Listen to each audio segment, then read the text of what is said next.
You've been patient, you've been loyal, you've dropped hints, you've had talks, and still no ring and no timeline and a lot of frustration. So, do you tell your partner, marry me or lose me? I wouldn't. Let's talk about some smarter ways to get what you want without emotional blackmail, which will backfire. Welcome to my Broken to Brave podcast. I'm Donna Barnes. And today I want to stop you from possibly ruining what could be your future husband or wife, depending on who's watching. I'm speaking largely from my biggest regret. I mean, people who know me, I talk about one guy in my life that I always call the man that I should have married. And honestly, I did exactly what I'm going to tell you not to do. And I say to a lot of people, I loved him because I thought it was the kick in the ass that he needed to say, yeah, let's get married. And we had talked about it quite a bit, right? He had said, I am completely committed to you. But he actually struggled to make personal decisions. And I recognized that about him. And I got him seeing a therapist, which he came back to me and said, wow, this was the best thing I've ever done. Thank you for recommending this, but I'm not going to be ready to get married anytime soon. Right. And honestly, I was in my 30s. I was heading towards my late 30s, and I really wanted to have a family. And I was coming from a place of, well, if you're not going to do it with me, then I need to find someone who will.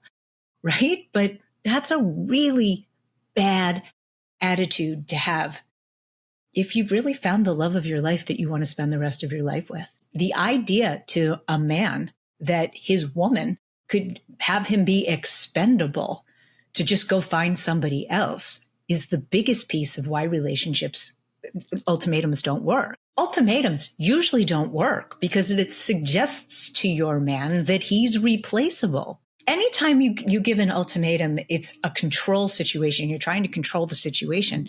So if you're putting your partner in a position to either do what you want or lose you, if you really think about that, that's a very selfish, manipulative, and controlling way to communicate. And it does usually backfire. So yeah, I had a wonderful relationship with a wonderful man. We hardly ever fought. The only thing we ever really disagreed about was whether we got married or not. And he used to say to me, I'm completely committed to you, but we weren't married.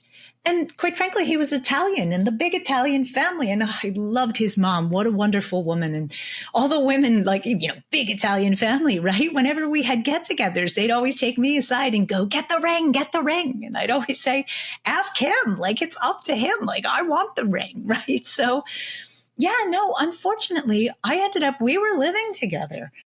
And I got so frustrated. My anxiety was percolating because I think I was 38 at the time and really wanted to have children. And I was concerned that if we didn't get started on that maybe we wouldn't be able to. And actually all my friends used to say to me, maybe you should just get pregnant. And I said that to him one night, and without missing a beat, he said to me, maybe you should.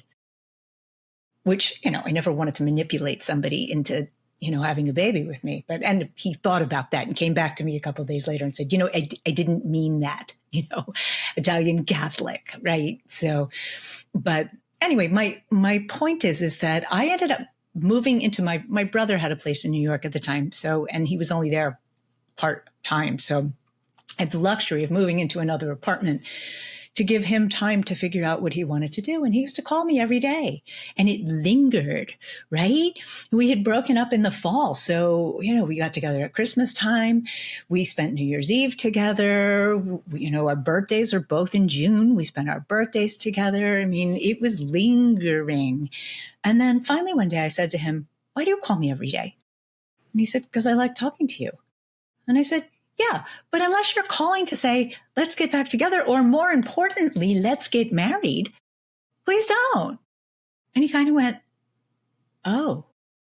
And he never called me again. And boy, yeah, I was heartbroken. It took me a couple of years to even be open to being in love with somebody else, which I'll tell you that story, the guy that came next, if you stay to the end. Because that's another situation that I like using as an example of what not to do. Yeah, honestly, I'm going to call this guy number one. He was the one that got away. And geez, so then guy number 2 came in for 2 years, and then that didn't work out. I'll tell you that story in a minute if you stay to the end. Yeah, this is a crazy thing about New York. One of guy number 1's childhood friends lived right near me in my neighborhood, and I ran into him in the grocery store. And we were chatting, and he said, "Oh, did you hear guy number 1's moving to Europe?" Right? I said, "Europe? Why?" And he said, "Well, because his wife and the look on my face, and he said to me, "Oh God, please tell me that you knew he got married."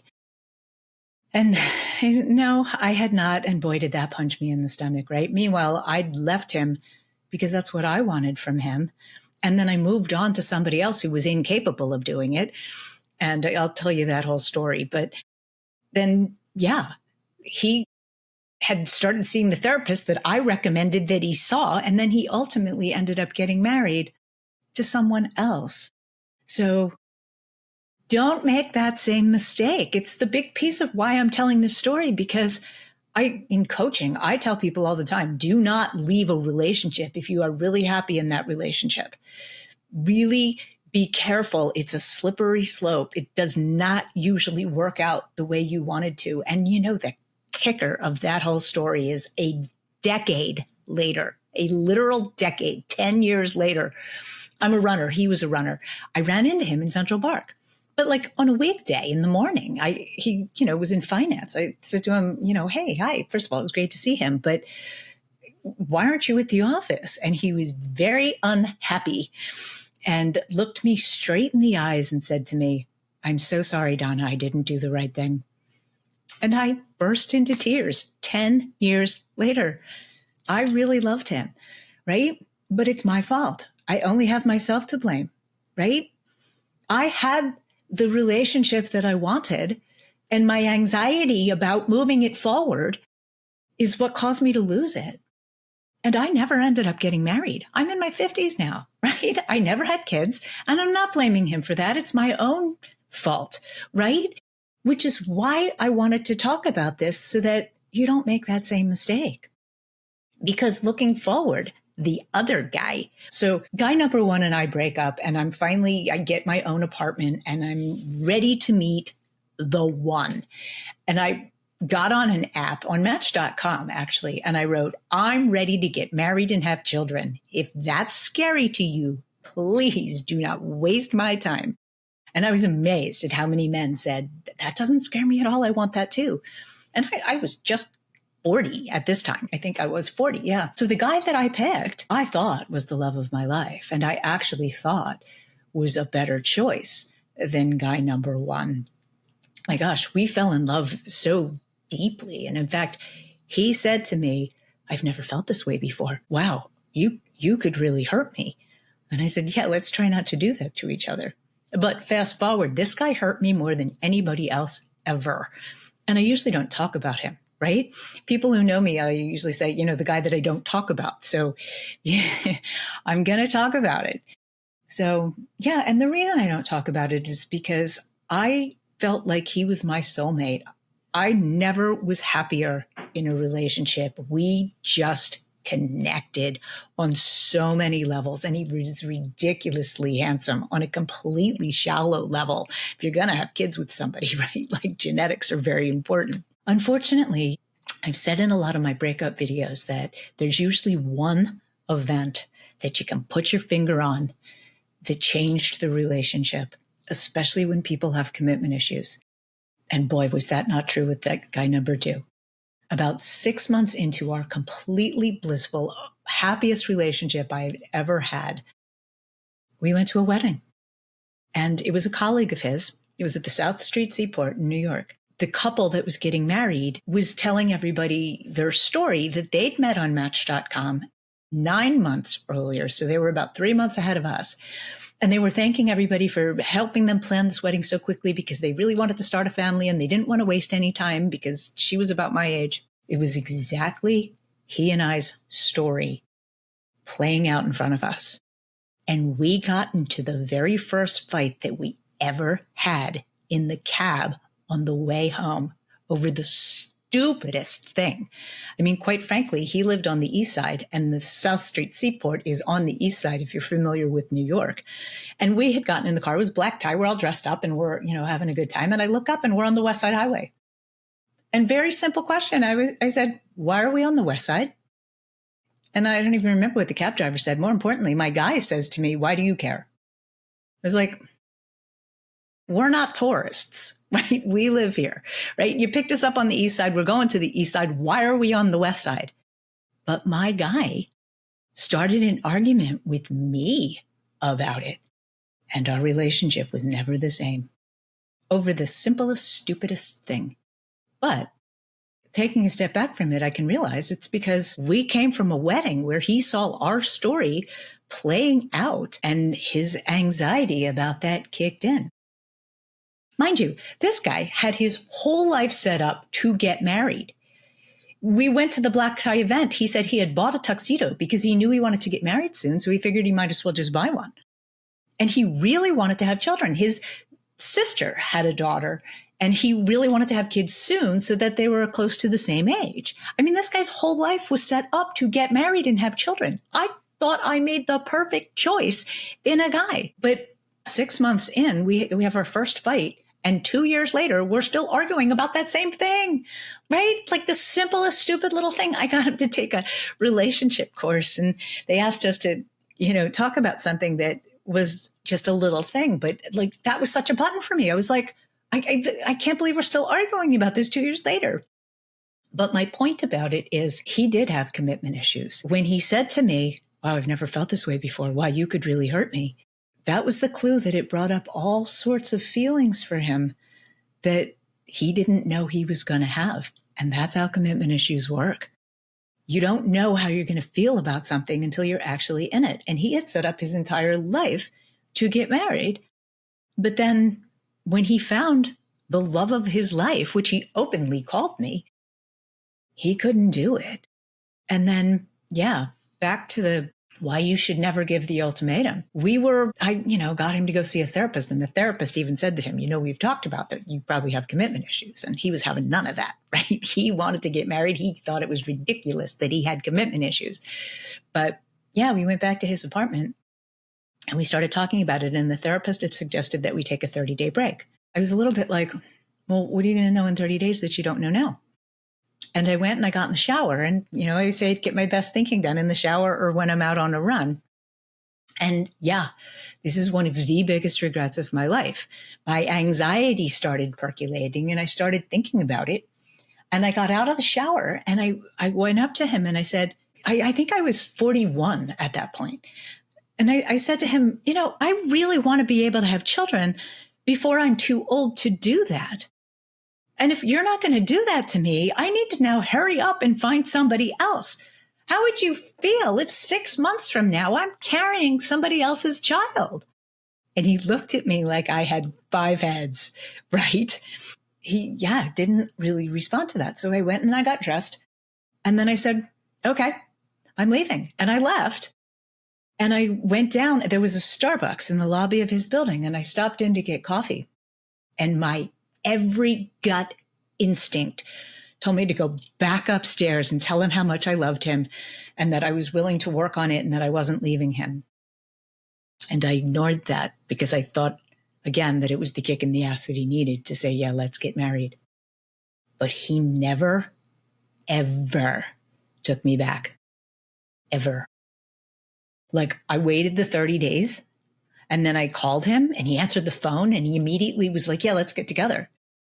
But he, oh my gosh, was so angry at me and said to me, you left me. He just kept saying, you left me. He could not get over that. He actually said to me, you told me you wanted to have another man's baby.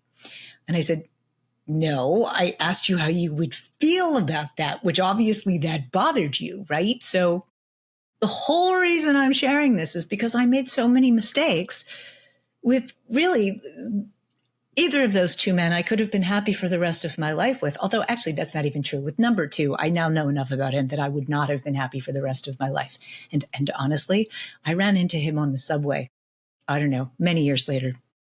I was going to meet all the girls I used to model with, right? From the 80s. We were having a big get together at 235th downtown. I saw him on the subway, and I actually wasn't even 100% sure he was him. He had lost so much weight. He's a big guy. He looked sickly, but he had a very unusual watch, and he was holding onto the pole, and it was his watch, which is the only reason why I was definitely sure that it was him. And he was kind of looking at me, and I was looking at him, but and I looked great, right? I was all dressed up to go out with the girls, but he still didn't come over and say anything to me. So if you are in a relationship with somebody that you want to get married and you want to spend the rest of your life with, be really careful about how you handle it. And I think having calm, loving conversations about what you need is what you need to do. And yes, I did do that, right? And it didn't get that. But I also recognize that I'm much less volatile at this age, but a much younger me certainly wasn't as thoughtful as I am at this age. But one of the biggest reasons men don't respond to ultimatums is because it's a control play. So you're trying to control the relationship. And I have talked to a lot of men as clients who have said to me, yeah, my wife is really the one that, she put her foot down. She wanted to get married and I gave in. And then now they're talking to me because they got divorced and they were unhappy. That's usually what happens. If you force someone to marry you, even if they agree, that it's not usually a happy relationship. And I think it's hard to get past. You want to marry somebody who really wants to marry you, who's excited about marrying you. And yet, to the point of my guy number 2, who clearly had commitment issues, right? So although to cap off that story, I had him on Google Alert and I forgot to take it off. And it was, it was a year or so later. And I got a Google alert that he'd won some award and there was a video, right? So I watched it. And oh my gosh, he brought his hand up to his face and he was wearing a wedding band. I threw up. I literally ran into the bathroom and threw up. So yeah, he did get married. And, I assume he had children. I never had any contact with him ever again. But yeah, I'm sharing my stories because I don't want that to happen to you, especially if you're in your 30s or in your early 40s and your clock's really ticking. Don't let that overwhelm your relationship, because at this point, I just am happy to have a loving relationship. At a much younger age, it was more than that. It was also that I wanted to have a family. So, the wonderful thing about being in your 50s is usually somebody that you connect with already did have kids. And if their kids are adults, then that's actually a really nice thing because you can develop a relationship with the kids in a way that's not parent-ish. My father got remarried when my mother died. And, I was 19 when he got remarried, but to a woman that I'd known my entire life. She was my dad's wife. And I used to call her that to people. I'd say, yeah, my dad's wife. And people would go, oh. And I was like, no, I love her. It's just, she's not my mother. I've never lived in the same house with her ever, right? Because I was already living in Manhattan when my dad married her. So she was my dad's wife. And that was a really happy, good thing. So, and yeah, she was very loving to my dad, which he really needed, right? My mother was not an affectionate person. So I think, sometimes second marriages are better. So yeah, be careful in forcing someone to, give me a ring or lose me. You better put a ring on it, right? Beyonce made that song, right? You are better off having calm, logical, loving conversations about why you want to move the relationship forward and what you can bring to it. And really the distress that you're going through. Leaving a relationship as a manipulation to get it to move forward usually ends the relationship. I just shared 2 examples in my life, which are the primary reasons why I never got married. Because actually, prior to meeting guy number 1, I'd been single for about 5 years because another guy had ripped my heart out, the very first guy that I openly talk about. But I'd said to a lot of people in my life that I didn't want to get into another long-term relationship unless it was somebody that I wanted to spend the rest of my life with. And that was absolutely guy number 1. He was a wonderful man. He is a wonderful man. So, and I wish him nothing but happiness, actually. So the other guy, I could care less about, honestly. That's my whole point. If you want what you want, you need to use I statements, and you need to be loving and thoughtful about asking for what you want. Asking, not manipulating, not emotional blackmail, asking, right? When you have an expectation, you're supposed to ask, right? So if you have the expectation that you're going to get married, and this applies too, like, I mean, for anything else that you're trying to do to move the relationship forward. If you have an expectation, you need to have a calm, loving conversation about it. Really ask what it is that your partner wants, because you really don't want somebody that doesn't want you.